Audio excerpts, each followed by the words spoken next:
It is said that a witch who cannot curse cannot heal, as both of these abilities are two sides of the same coin.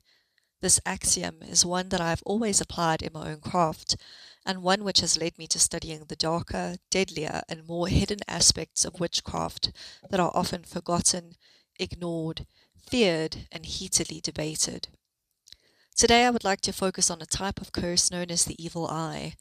This has been ascribed both to the accidental envious gaze of certain individuals believed to possess inherent power and to deliberate acts of curse magic used to harm an enemy.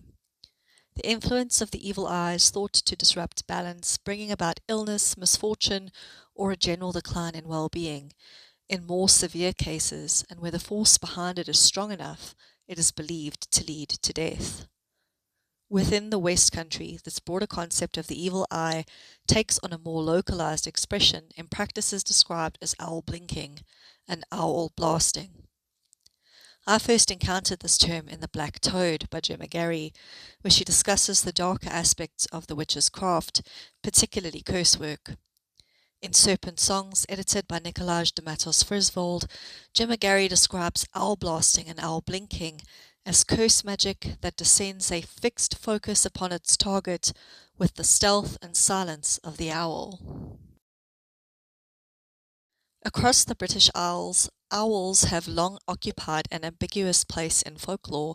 Unlike the wise owl of children's stories, the traditional owl is a creature of ill omen, where to hear the hoot of the owl near a home would foretell death. It was also believed to carry the voice of the dead or even to be a witch in animal form.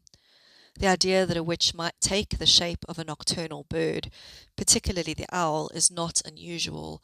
Early modern witch trial records, while often distorted by fear and persecution, contain repeated references to animal familiars and spirit companions.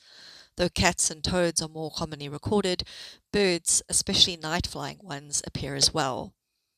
The owl, with all of its associated folklore, therefore becomes an ideal vessel for projection. It sees what others cannot and moves unseen and silent in the night, with the sharp talons of death as it descends upon its prey.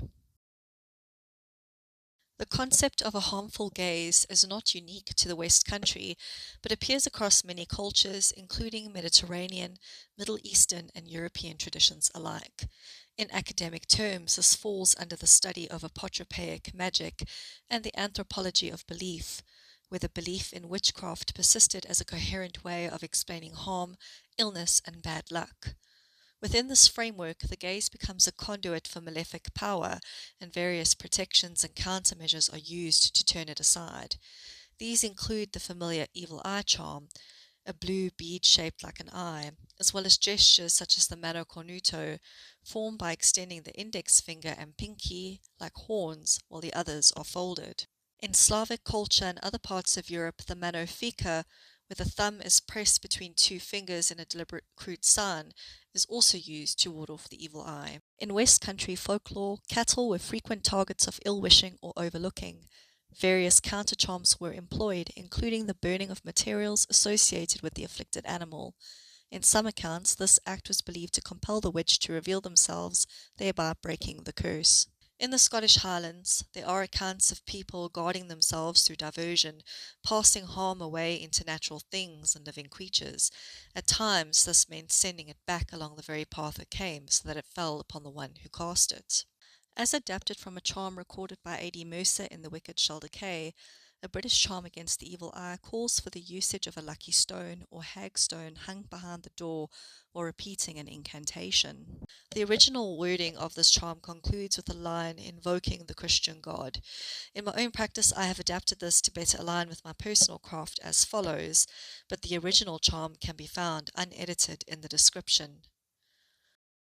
From witches and wizards and long-tailed buzzards and creeping things that run in hedge bottoms, old horned one, deliver us. Such workings may be further adapted as needed, whether by directing the final appeal toward familiar spirits, land wights, or other protective presences, depending on the practitioner's relationships and tradition.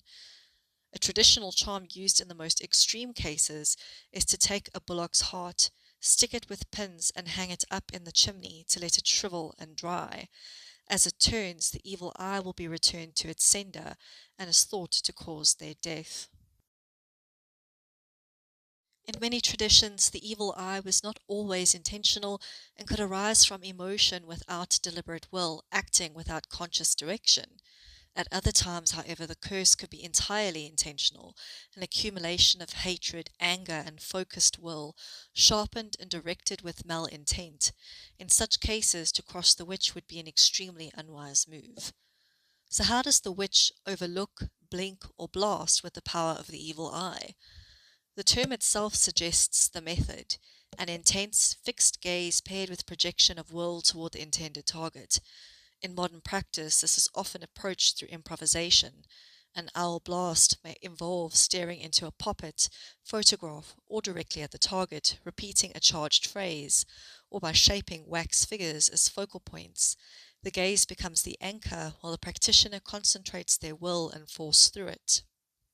In The Wicked Shall Decay by A.D. Mercer, there is mention of a charm used to cast the evil eye.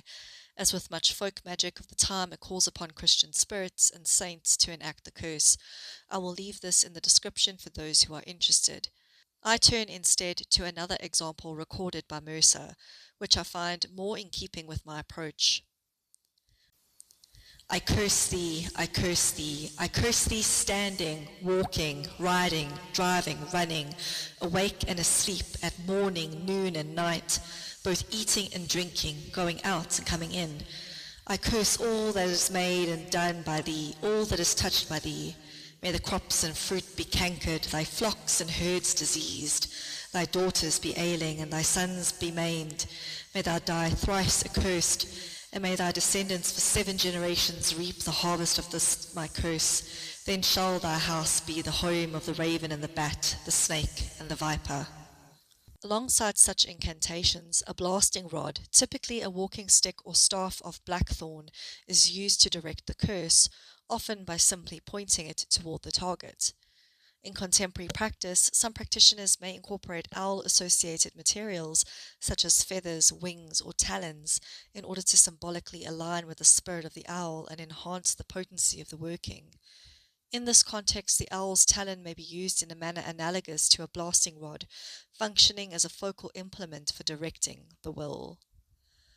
In the end, the evil eye is not only a matter of harm cast outward, but of attention itself, shaped and directed through the witch's will. Whether through envy, anger, or deliberate ill-wishing, the gaze becomes a force that lingers, touching what it settles upon. Within the traditions of the West Country, the figure of the owl stands as a reminder of this quiet power. Watching from the dark, moving without sound, it reflects the nature of the unseen working, where focus and stillness carry their own weight.